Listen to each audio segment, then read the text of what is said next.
Welcome to Whispers After Midnight. If you love dark, unsettling stories that make you double-check the locks on your doors, you're in the right place. On this channel, I narrate the creepiest stories I can find, from chilling Reddit posts, eerie creepypastas, unsettling subscriber submissions, and mysterious old folk tales that have been whispered about for years. Now, quick disclaimer. There's no proof that these stories are real. Some might be true, some might be exaggerated, and some might just be stories people tell when the world gets a little too quiet at night. But real or not, they're all terrifying. So tonight, do yourself a favor. Turn the lights off, grab a snack, maybe pull a blanket a little closer, then sit back and listen. If you enjoy the stories, make sure to like the video, subscribe to the channel, and leave a comment telling me what kind of stories you want to hear next.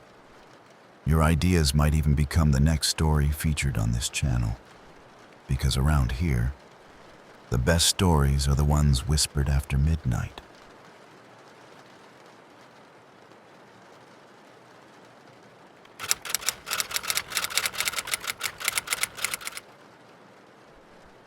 My name's Chris. I was 19 that summer, working as a counselor at a lakeside camp in northern Ontario. The camp sat on a huge lake surrounded by forest. And on the opposite side of that lake, on top of a steep hill, was the mansion. It was massive. 3 stories tall, old stone walls, huge windows, and lights glowing inside every single night. The locals just called it the Hill House, and nobody ever talked about it. The other counselors working that summer were Jessica, the one who noticed details nobody else did; Tiffany, fearless, curious, and always the first to suggest exploring something; Charlie, the logical one who tried to explain everything rationally; and me, Chris. At first, the mansion was just something we joked about, something to point at during late-night campfires. But the longer we stayed at camp, the stranger it started to feel. The first weird thing we noticed was the lights. They were always on. Morning, night, storms, power outages in town. Didn't matter. The mansion lights never went dark. Jessica noticed it first. "Has anyone ever seen someone over there?" Charlie shrugged. "Probably a rich guy who hates people." But Tiffany shook her head. "That place doesn't look lived in." And she was right. No boats tied to the shore. No cars, no dock, no road leading to the house. Just forest and rock. Which made no sense. Because a house that big would need supplies. Food, fuel, people, but none of that ever showed up. The mansion lights glowed faintly on the hill, and I had to admit, I was curious, very curious. Jessica said quietly, "There's no dock, though." Charlie nodded. "Exactly." But Tiffany pointed toward the rocky shoreline below the hill. "Maybe there's another way in." 2 nights later, we took one of the camp's aluminum boats. We told no one. Just the 4 of us and a flashlight. The lake was completely still as we crossed the water. The mansion grew bigger the closer we got, towering above the trees, silent, watching. But when we reached the shoreline, something strange stood out immediately. There was no dock, no trail, just steep rock cliffs and forest. Charlie frowned. How do they even get in? Then Jessica spotted something. "Wait, look!"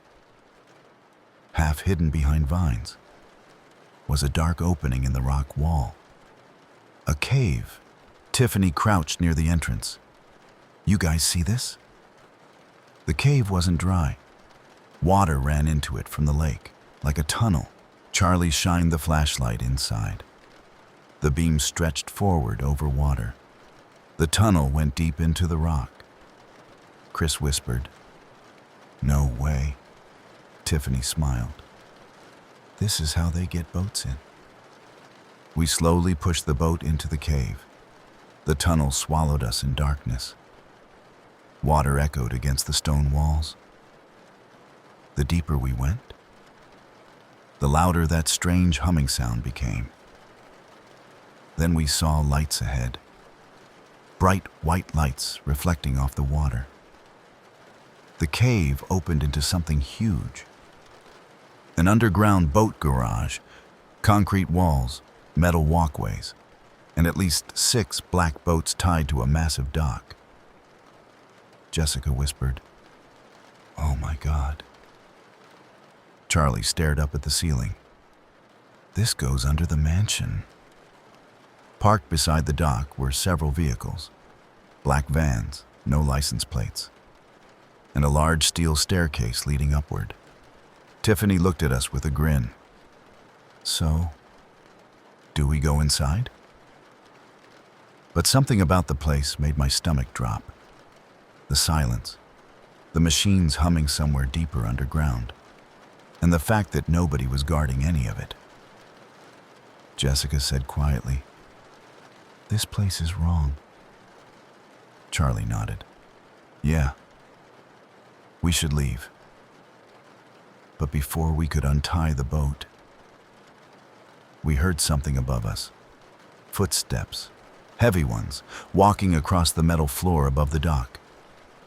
And someone said something, a voice echoing through the garage. "Did you hear that?" Another voice answered. "Check the water." And suddenly, a flashlight beam appeared at the top of the stairs, pointing directly down at our boat. The flashlight beam hit the water directly in front of our boat, and all 4 of us froze. The man at the top of the metal staircase leaned over the railing. "Did you hear that?" he asked again. Another voice answered from somewhere above him. "Probably the pumps." The flashlight beam slowly swept across the underground dock, across the black vans, across the boats tied to the pier, and then it moved toward us. Jessica whispered, "Don't move." The beam slid across the water just a few feet away from the front of our boat. For a second, I was sure it would land directly on us. But then, the man pulled the light away. "Nothing down there," he said. Footsteps moved away from the railing. The metal door at the top of the stairs slammed shut. And suddenly, the underground dock was quiet again. We sat there in complete silence. No one even breathed. Then Tiffany slowly whispered, "Okay. That was close." Charlie nodded, "Which means someone definitely lives here." Jessica shook her head. "No, this place isn't a house." The humming sound from deeper inside the structure vibrated through the concrete walls. It was louder down here, constant, like some massive generator running underground. Tiffany looked toward the staircase. "So, do we leave?" Charlie answered immediately. "Yes," but Jessica was staring at the vans. "Wait." She pointed toward the back wall of the garage. Several large metal doors were built into the concrete, industrial doors, with keypad locks. Charlie frowned. "Storage rooms?" Jessica shook her head slowly. "Why would someone need storage rooms underground with boats and vans?" Tiffany crossed her arms. "There's only one way to find out." 10 minutes later, we were climbing the staircase. Every step echoed through the metal frame.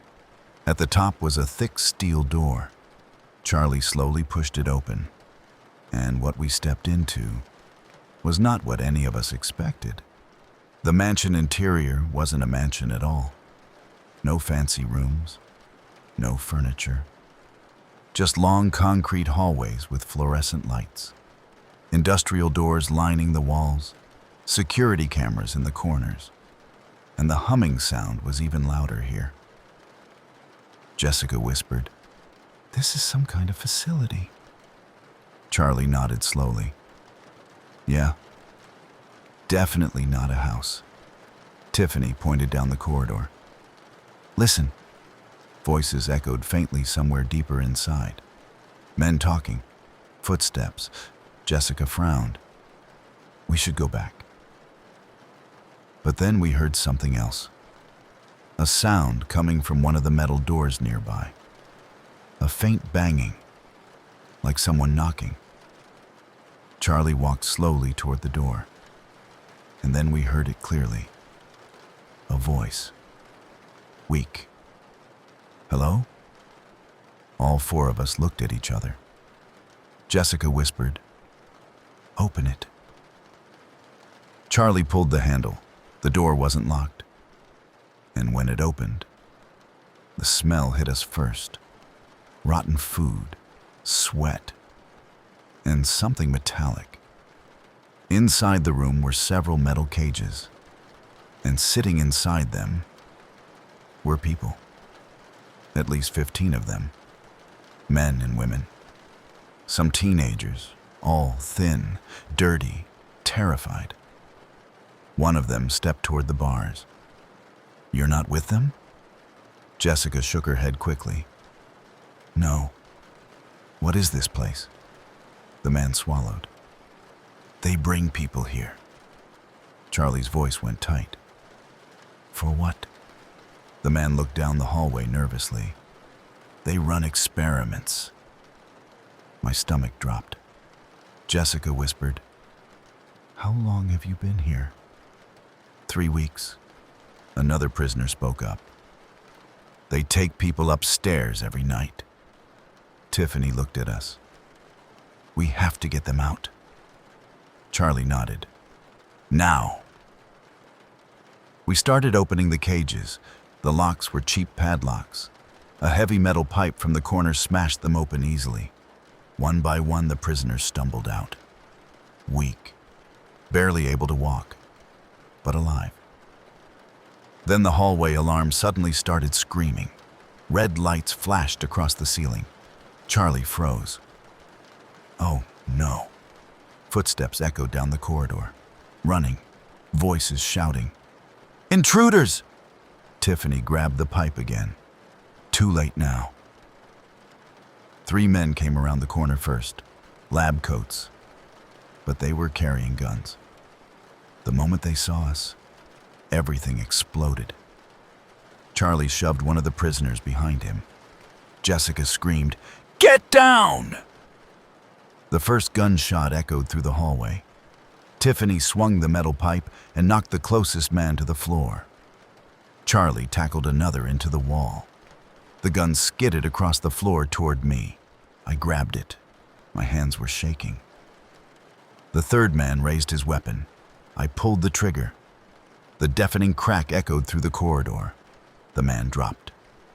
Silence fell for half a second. Then even more footsteps thundered down the hall.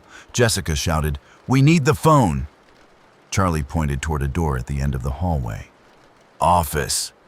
We ran, half carrying the prisoners. The alarm screamed. Doors slammed somewhere deeper in the building. We burst into the office.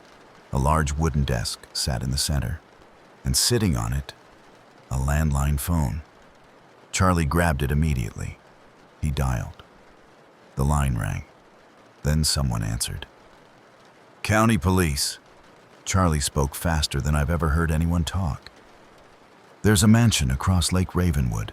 People are being held here. Armed men. Underground tunnels." The officer interrupted. "Stay where you are." "What?" "We're sending everyone." But before we could relax, the office door slowly opened. 4 men stepped inside. Older, calmer, and every one of them holding a gun. The man in front smiled slightly. "You kids should have stayed at camp." Jessica whispered, "Oh no." Tiffany raised the pipe again. Charlie whispered, "Fight or flight?" The man lifted his gun, and everything exploded again. Gunshots tore through the office. Wood splintered, glass shattered. Charlie knocked one man over the desk. Jessica dragged two prisoners behind the wall. Tiffany swung the pipe again and dropped another attacker. I fired twice. The last man tried to run. Charlie tackled him into the hallway. Another shot echoed. Then silence. Complete silence. Charlie walked back into the room slowly. "It's done." None of us spoke. We were all shaking. But the prisoners were alive. 20 minutes later, sirens filled the night. Police cars surrounded the mansion. Officers flooded the underground levels. Ambulances carried the prisoners out. Detectives searched every hallway. The underground dock, the vans, the cages, everything. By morning, the truth finally came out. The mansion wasn't a home. It was a secret research facility that had been operating for years, kidnapping people from nearby towns, running illegal experiments underground, and hiding everything beneath the lake. 15 people were rescued that night. Dozens more missing cases were linked to the property, and the mansion across the lake was shut down forever. But sometimes I still think about that night, about the humming machines, the cages, the people who built that place. Because when the investigators searched the underground labs, they found something disturbing. All the equipment was still there. The notes, the computers, the research files. But one thing was missing. Whatever those experiments were for, someone had already removed the final records. Which means, somewhere out there, the people behind that mansion might still be continuing their work. Just somewhere else. Somewhere deeper, where no one will ever find them. Until someone else gets curious enough to follow a light across the water in the middle of the night.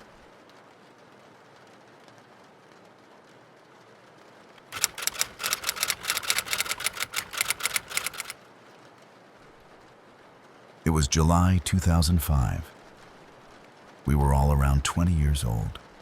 Just 4 friends looking for a weekend camping trip before college started again. The group was simple.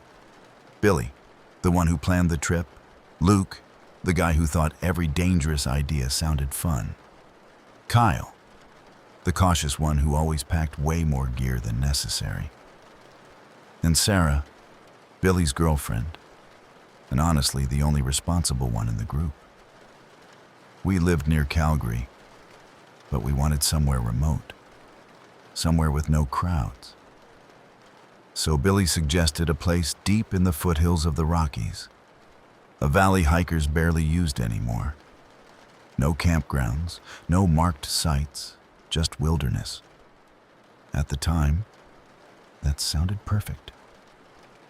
We left early Friday morning. By noon, we were driving along a narrow gravel road that twisted deeper into the mountains. Tall pine trees lined both sides. Steep rock walls towered above us, and after about 40 minutes, we stopped seeing other cars completely. Kyle checked the GPS. "We're pretty far out now." Luke grinned. "Good." Billy pulled the truck over near a clearing beside a river. "This is it." The place looked incredible. Snow-covered peaks in the distance, a wide river cutting through the valley, and thick forest stretching for miles in every direction. It felt untouched, wild, exactly what we were looking for. So we unpacked the gear: 2 tents, coolers, fishing rods, and a small camp stove. By the time everything was set up, the sun was already starting to dip behind the mountains, and the valley got darker fast. That first evening was perfect. We built a fire beside the river. Luke tried fishing. Sarah cooked hot dogs over the flames. Kyle kept talking about how bears were common in the area, Luke laughed. Dude, relax. Kyle pointed into the forest. I'm serious. This is prime bear territory. Billy shrugged. That's why we've got the truck. We laughed it off. At that moment, the trip still felt normal. But the first strange thing happened just after sunset.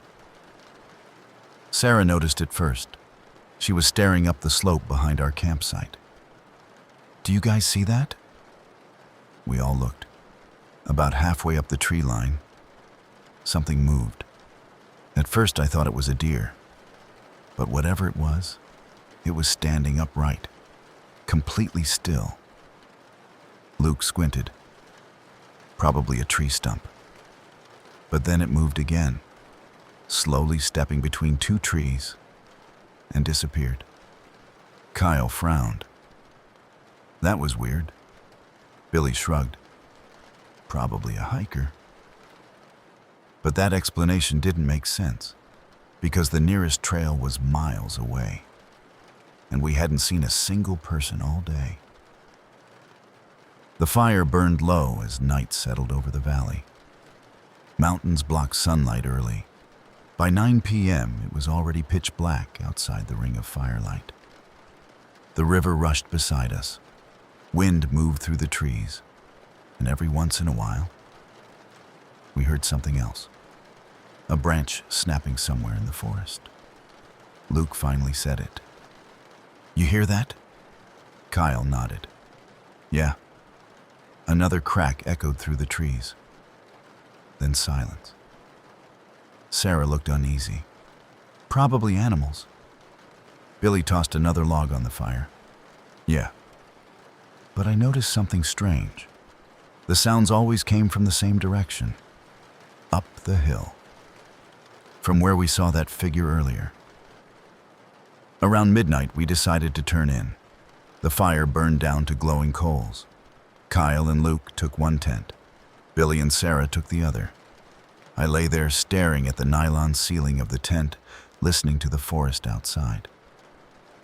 And at first, everything sounded normal. Wind, river, branches shifting. But then, something changed. Footsteps, slow ones, crunching through the gravel near our campsite. I sat up immediately, listening. The steps circled the camp, slow, deliberate. Then they stopped, right outside the tents. My heart started pounding. Billy, I whispered. He sat up too. You hear that? Before I could answer, we heard something even worse. A low voice, whispering, but it wasn't words. Just strange sounds, almost like someone trying to imitate speech. Billy grabbed the flashlight and unzipped the tent. The beam swept across the campsite. Empty. No one there. But the moment the light hit the tree line, something moved.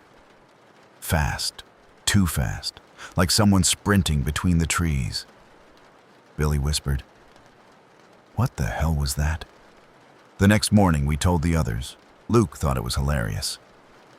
You guys dreamed it. Kyle didn't look convinced. What if someone else is camping nearby? Billy shook his head. There's no one out here. Then Sarah said something that made the mood shift. Look, she pointed toward the mud near the riverbank. And when we walked over, we saw them. Footprints. Bare human footprints. At least 3 different sets, leading from the forest, right into our campsite, and then back into the trees. Kyle's voice went quiet. Those weren't there yesterday. Luke frowned. Okay, that's weird. Billy looked toward the forest. But what he said next was worse. Those aren't hiking prints. Kyle nodded slowly. Yeah, they were watching us. That afternoon, we tried to ignore it. We hiked, fished, cooked food. But the feeling never went away. That feeling of being watched.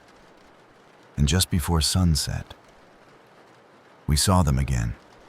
3 figures standing far up the mountain slope, half hidden between trees, watching the camp. Not moving, not approaching, just staring.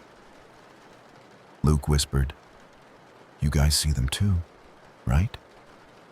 Sarah grabbed Billy's arm. "They've been there for 10 minutes. Then one of the figures stepped forward, and even from that distance, we could tell something about him looked wrong. Too thin, too tall. And when he raised one arm, the other 2 figures slowly disappeared into the forest, like they were circling, coming around the valley, coming toward the camp. Billy grabbed the truck keys and quietly said something none of us wanted to hear. "I think we need to leave." But before we could pack anything, we heard it. A loud scream echoing through the mountains. Not human, not animal. Something in between. And it came from the forest, right behind us. That scream echoed through the valley, and every one of us froze. It didn't sound like a wolf. It didn't sound like a bear. It sounded almost human, but twisted, like someone trying to scream without remembering how. The sound rolled through the mountains and slowly faded into the forest. For a moment, no one spoke. Then Kyle said quietly, "Okay, we're leaving." No one argued. Billy ran to the truck while the rest of us started throwing gear into the bed. Coolers, sleeping bags, fishing rods. We didn't care about packing properly anymore. We just wanted to get out of that valley. The forest behind our campsite was completely silent now. Too silent. Like everything in the woods had stopped moving. Sarah kept staring toward the tree line. "They're still out there." Luke looked up the slope again.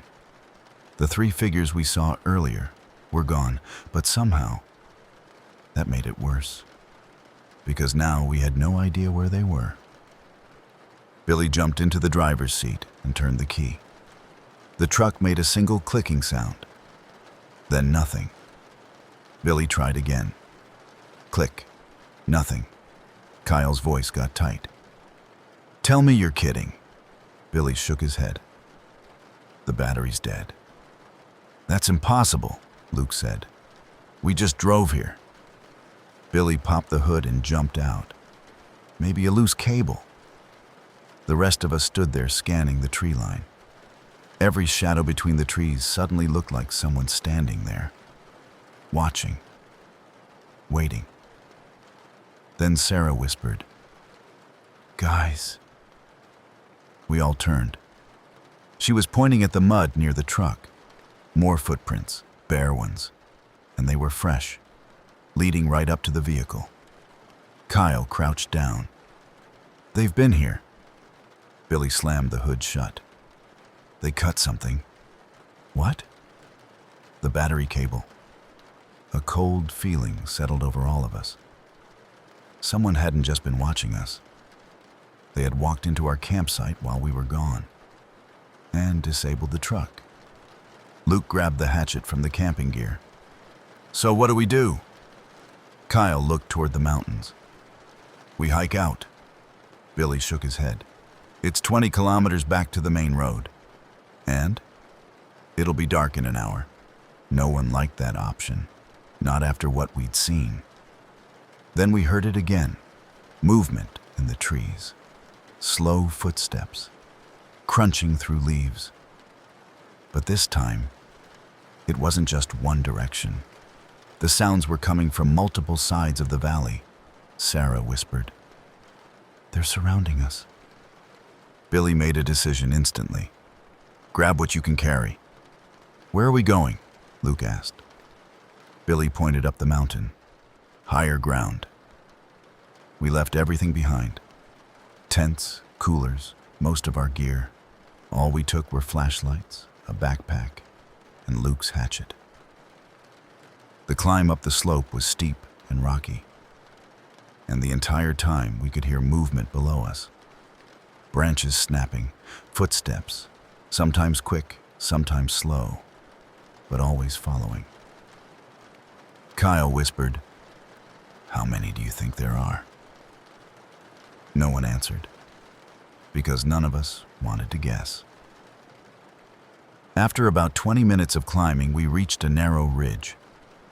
And that's when we saw something unexpected. A structure, half hidden between the trees, an old wooden cabin.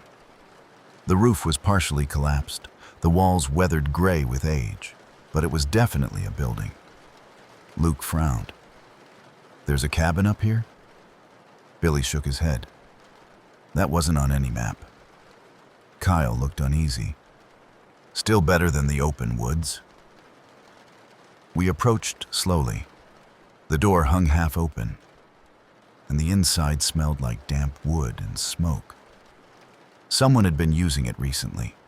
A small fire pit sat in the middle of the floor. Blankets in the corner, bones scattered near the wall. Animal bones. At least, we hoped they were animal bones. Sarah whispered, "I don't like this." Then we heard footsteps outside, right outside the cabin. Billy quickly shut the door and pushed a broken table against it. Everyone turned off their flashlights. The cabin fell into darkness. We listened. Footsteps circled the building, slow, patient. Then a shadow passed across one of the cracked windows. Someone was standing outside. I held my breath.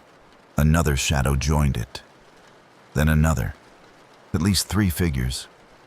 Kyle whispered, "They followed us." Luke tightened his grip on the hatchet. Billy slowly moved toward the window and peeked through the gap.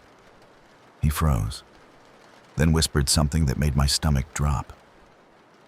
"There's more of them." "How many?" 6, maybe 7. The footsteps stopped. Complete silence outside. Then we heard whispering. Not words. Just strange guttural sounds, like people communicating without language. Then something scraped across the cabin wall. Claws. Or fingernails. Sarah suddenly gasped quietly. "What?" She pointed toward the floor near the fire pit. Carved into the wood were symbols. Dozens of them. Lines, circles, marks scratched over and over, like someone had been marking time. Kyle whispered, "These people live out here." Luke shook his head. "People don't live like this." Then the cabin door suddenly slammed hard from the outside. The table slid across the floor. They were trying to force their way in. Billy grabbed a wooden beam from the wall. "Hold the door!" Another slam hit the cabin. The wood cracked slightly. The whispering outside grew louder, more excited, like they knew we were trapped. Luke suddenly pointed to the back wall. "There's a window." It was small, but big enough to crawl through. Billy nodded. "We run for the ridge." Kyle moved first, climbing through the opening. Then Sarah, then me. Luke followed. Billy came last. The moment he hit the ground outside, the cabin door finally burst open behind us. Dark shapes rushed out into the clearing. "Run!" Billy yelled. We sprinted along the ridge as fast as we could. The ground dropped steeply on one side. The valley stretched below us in darkness. Behind us, we heard them screaming. That same strange mountain scream, high-pitched, almost animal. They were gaining. Luke looked back once. "There's like 10 of them!" Kyle pointed ahead. "Lights!" Down the far slope of the ridge. we saw headlights moving along a distant logging road. Billy shouted, "Keep going!" We ran down the mountain blindly, sliding over rocks, grabbing trees to keep from falling. The screams behind us got closer. Then suddenly, sirens. Police sirens. The headlights turned toward the slope. 2 trucks stopped near the bottom. Someone shouted through a megaphone, "Hey, over here!" Apparently another camper had reported our abandoned campsite earlier that night. Search crews had been sent out. We stumbled out of the trees toward the road, exhausted, covered in dirt. And when we looked back toward the mountain, the figures standing on the ridge were gone. The police searched those mountains for 3 days. Helicopters, search dogs, rangers. But they never found the people we saw. No camps, no cabins, nothing. Except for one thing, our campsite, and dozens of barefoot tracks surrounding it, leading into the forest and disappearing into the mountains. But the strangest part came later. A park ranger told Billy something quietly before we left. He said hikers had reported seeing strange figures in those mountains for decades. Thin people living deep in the wilderness, avoiding roads, avoiding towns, watching campsites from the tree line. Locals had a name for them. Mountain people. People who went into the wilderness long ago and never came back. I still think about that night sometimes, about the figures on the ridge, the whispering, the footprints around the truck. But the thing that bothers me most is something Kyle said when we were leaving the valley. He looked back at the mountains and said, "Did you notice something?" "What?" "There were too many footprints." I frowned. "What do you mean?" Kyle stared at the tree line and quietly said, "There were only 4 of us. But there were way more than 10 sets of tracks around that camp, which means there were probably far more of them in those mountains, watching us, the whole time, just beyond the trees."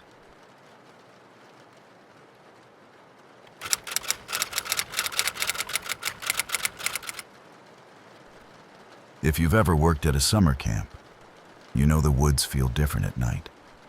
The air gets colder, every snapping twig sounds like footsteps, and the darkness feels deeper than it should. But the summer of 1996, what we found in those woods wasn't a ghost story. It wasn't a prank. And it definitely wasn't something the camp director wanted anyone discovering. Because buried deep in those forests was something that had been hiding there for decades.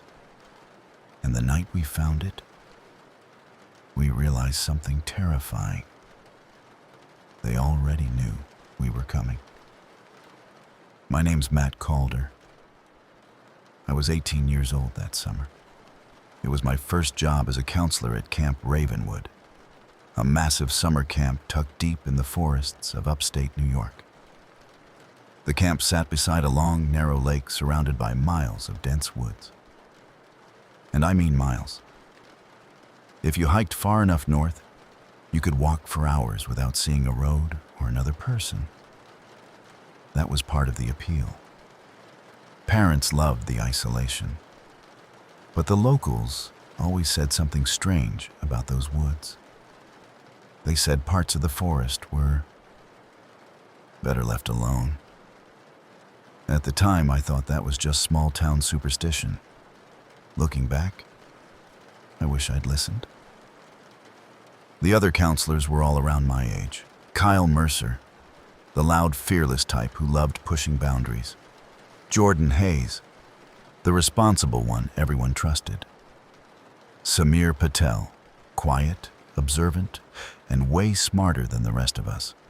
Claire Donovan, one of the veteran counselors who had worked there 3 summers already. And Emily Hart, Claire's best friend and cabin partner. 6 counselors total. The first 2 weeks of camp were completely normal. Campfires, swimming competitions, late-night staff card games after the campers went to bed.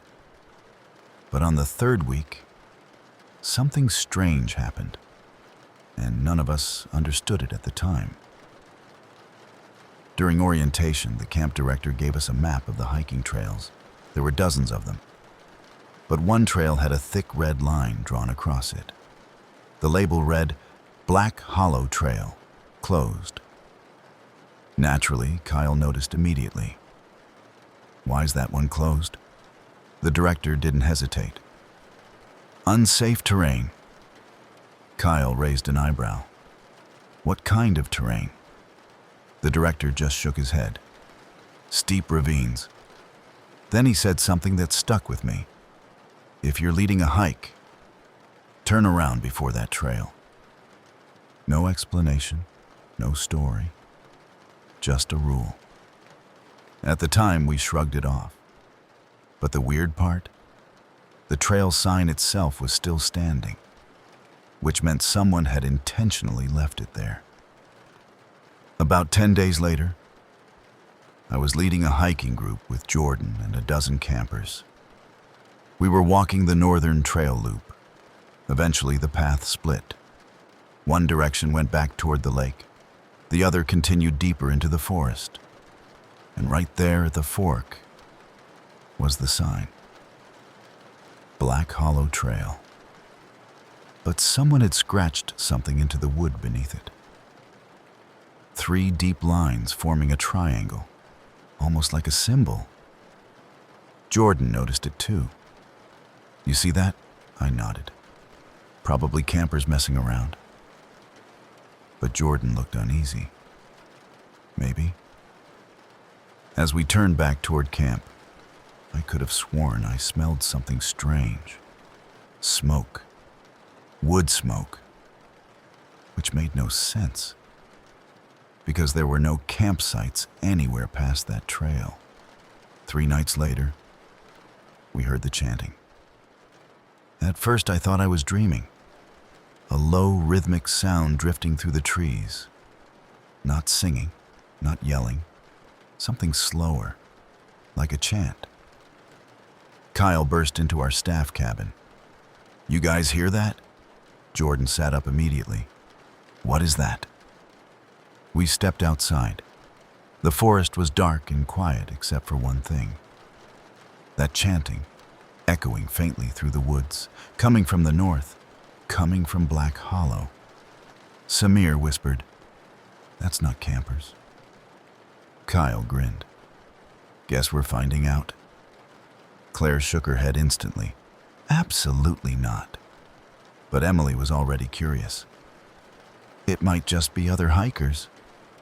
Jordan frowned. "At midnight?" Kyle grabbed a flashlight. "Adventure time." I should have stayed behind. I really should have. But 5 minutes later, the 6 of us were walking toward the northern trail. The woods felt different that night. Colder, darker. The moon barely reached through the trees, and the chanting was getting louder, slow, rhythmic, almost hypnotic. We reached the fork in the trail, and the sign stood there exactly where I remembered it. Black Hollow Trail. Kyle stepped past it immediately. Jordan grabbed his arm. "You sure about this?" Kyle smiled. "What's the worst that could happen?"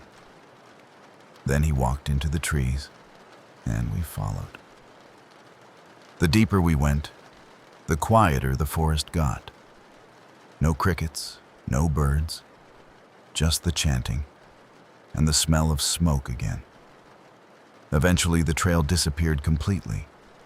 Branches scratched our jackets as we pushed forward through the brush. Then suddenly, Kyle dropped to a knee. "Lights." We all crouched immediately. Through the trees ahead, we saw flickering orange light.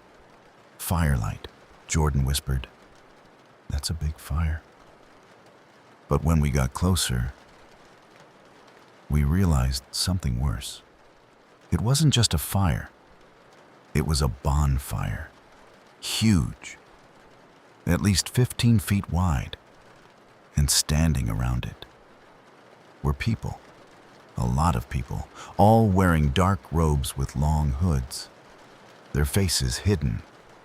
They stood in a large circle around the flames, and they were chanting in perfect rhythm. Slow, low, ancient sounding. Emily whispered, "What the hell?" Samir pointed toward the center of the clearing. There was something there, a tall wooden structure, almost like an altar, and carved into the front of it was the exact same symbol we saw on the trail sign. 3 lines forming a triangle. The chanting suddenly stopped. One of the robed figures stepped forward, taller than the rest. His hood fell back slightly, and even from the trees we could see something disturbing. Strange markings carved into his scalp, like ritual scars. He raised both arms, and the entire group bowed their heads. Then he spoke. His voice echoed through the clearing. "Tonight, we begin again." 2 robed figures stepped forward, dragging something behind them. At first I thought it was a sack. Then it moved. It was a person, bound, struggling, gagged. Emily gasped quietly. "Oh my God," Jordan whispered.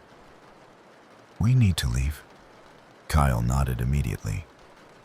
"Yeah, but just as we started backing away, a branch snapped beneath Samir's foot. The sound echoed through the forest. Every robed figure in the clearing froze. Slowly, the leader lifted his head and turned toward the trees, toward us.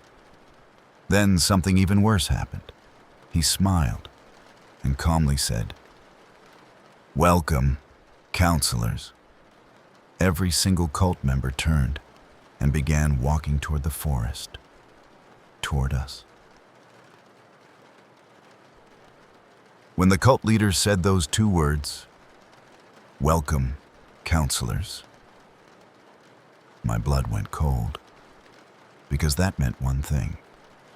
They already knew who we were. They already knew about the camp. And worst of all, they knew exactly where to find us. For a moment, none of us moved. The bonfire crackled in the clearing. 30 robed figures stood frozen around it. Then the leader slowly raised one hand and pointed directly at us in the trees. "Bring them." And suddenly the entire clearing exploded into motion. "Run!" Jordan shouted. We didn't hesitate. All 6 of us turned and sprinted into the forest. Branches whipped across our faces as we pushed through the darkness. The chanting started again behind us. But now, it sounded different. Faster. Louder. Like a hunting call. And the sound of footsteps crashing through the woods told us something terrifying. They weren't just walking. They were chasing us. Kyle was the fastest and immediately took the lead. "Follow me!" But the forest past Black Hollow was rough terrain.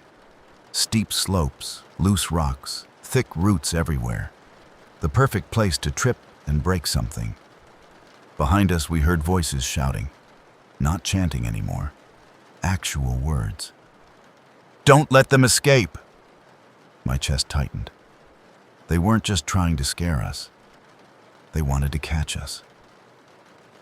Emily stumbled on a root and nearly fell. Claire grabbed her arm. "Keep moving." Jordan looked back once, then his face turned pale. "They're gaining." I risked a glance behind us, and my stomach dropped. At least 8 robed figures were pushing through the trees, and they were moving fast. Way faster than people wearing heavy robes should have been able to run. Kyle suddenly skidded to a stop. Wait! We nearly crashed into him. What? Jordan snapped. Kyle pointed ahead. There's a light. Through the trees in the distance, we saw it. A faint yellow glow. Not firelight. Electric light. Samir squinted. That's not coming from the camp. Jordan frowned. Then what is it? But we didn't have time to think, because the shouting behind us was getting closer. Kyle made a decision instantly. Go! And we ran toward the light. The trees suddenly opened into a small clearing, and what stood there didn't make any sense. A large wooden building, half buried into the hillside, old, weathered, almost like a forgotten chapel, but the windows glowed with electric light from inside. Kyle pulled the door open. Inside! We rushed in and slammed it shut. Everyone was breathing hard.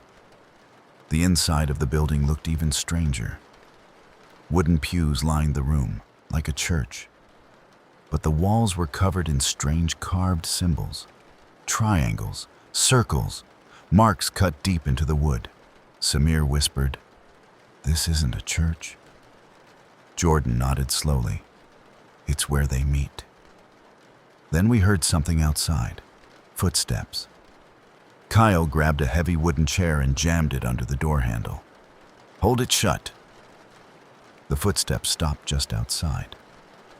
Then we heard the cult leader's voice again, calm, almost amused. "You shouldn't have come here." No one answered. Then he said something that made my skin crawl. "You've seen too much." Silence. Then, 3 loud thuds hit the door. The chair rattled violently. Claire whispered, "They're trying to break in." Kyle looked around the room quickly. There has to be another way out. Samir suddenly noticed something near the altar. A trap door, half hidden beneath a rug. "Guys," we rushed over. Kyle pulled the rug aside. A metal hatch. Jordan grabbed the handle and pulled. It creaked open. Darkness below. Stone stairs leading underground. Kyle didn't hesitate. "Down." We climbed inside and closed the hatch above us. Just seconds later, we heard the door upstairs splinter open. The cult had entered the building. The stairs led into a long underground tunnel. Cold air drifted through it, and the deeper we walked, the worse the smell got. Damp earth, rust, and something else, something metallic. The tunnel opened into a massive underground chamber, and what we saw inside stopped us cold. Rows of wooden cages, and inside them, people, at least a dozen. Some adults, some teenagers, all of them thin, weak, terrified. Claire gasped. "They've been kidnapping people." One man inside a cage looked up at us. His voice cracked. "Are you from the camp?" Jordan nodded. "We're counselors." The man looked relieved. "They take people from the hiking trails." My stomach twisted. "How long have you been here?" 3 weeks. Then he whispered something worse. "They sacrifice people during the rituals." Emily covered her mouth. "Oh my God." Above us, we heard footsteps on the stairs. The cult was coming. Kyle whispered, "We can't leave these people." Jordan nodded. "Break the cages." We grabbed whatever we could find. Loose pipes, broken boards. Within seconds, we started smashing locks. The prisoners stumbled out weakly, but alive. Then the cult reached the bottom of the stairs, and the leader stepped into the chamber. This time, his hood was completely off. His shaved head was covered in carved symbols, and he smiled when he saw us.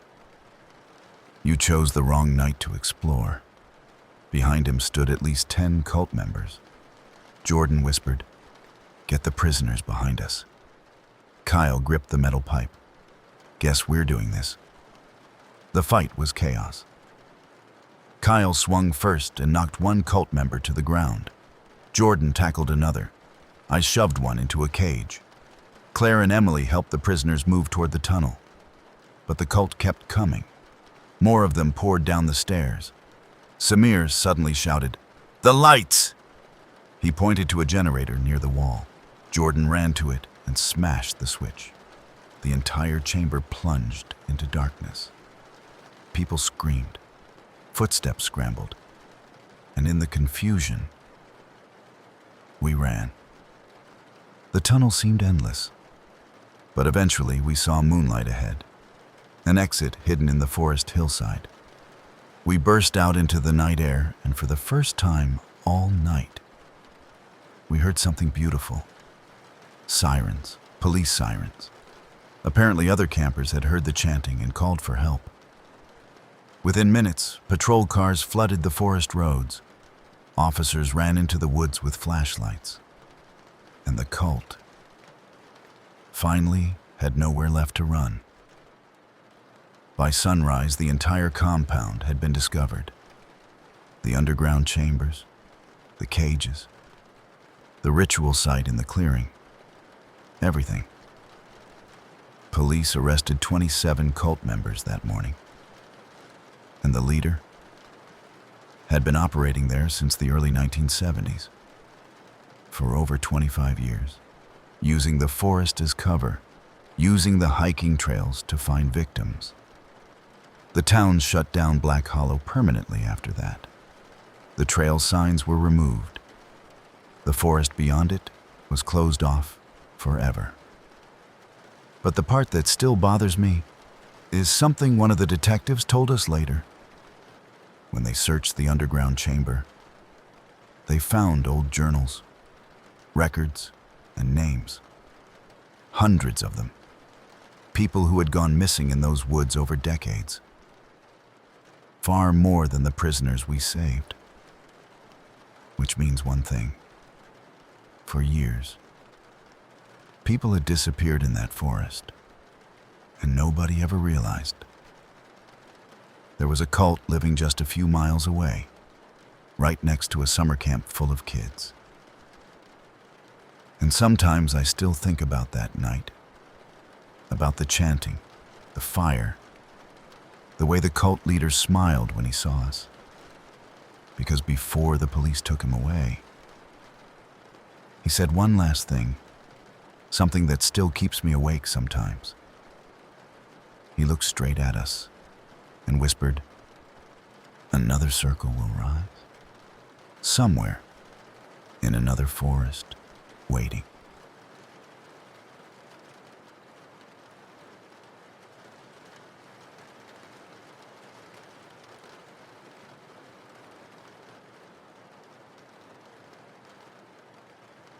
And that's where tonight's story ends.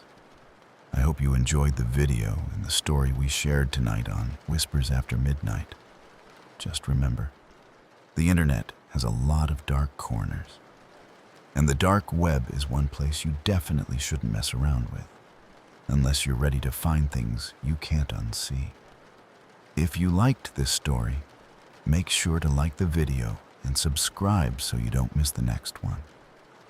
And if there's a specific type of story you want to hear, dark web encounters, creepy jobs, strange neighbors, haunted places, leave a comment below.